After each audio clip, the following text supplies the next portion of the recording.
Tonight, I just wanna take you on.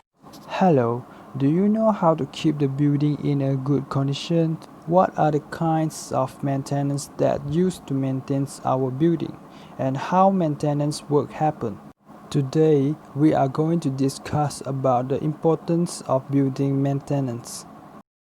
So, firstly, what is the meaning of building maintenance?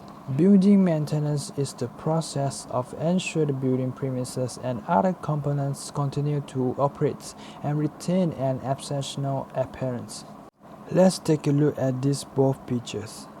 The both pictures is the same building. The difference is the before and after the maintenance. If you look at the first picture, the building look really bad, The wall is straining and probably was due to darkness. After the maintenance work has been done, the building should look pretty good, just like the second picture.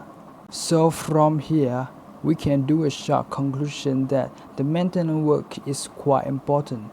If we just leave it just like picture 1, our building might not be last long.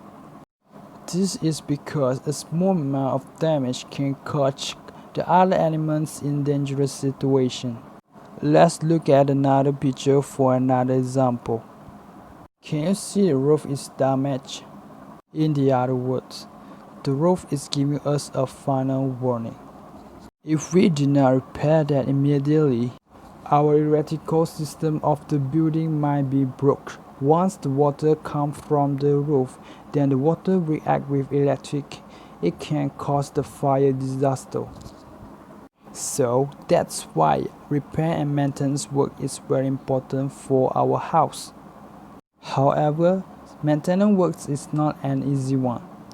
It requires a lot of skill, experience, and sometimes we need some special tools to monitor the conditions of the components of the building. So, there are some common maintenance strategies such as corrective maintenance, preventive maintenance, and condition-based maintenance. All of these strategies are different in terms of time, skills, and based on financial priority. Those strategies can help property managers to make decisions confidently and without hesitation. The cost of the maintenance can be reduced if the decision making is right. I think that's a simple explanation for building maintenance. I hope all of you understand and wish you have a nice day. Don't forget to like and subscribe my channel. Thanks for watching. See you in the next video. Kiki, do you love me? Are you riding?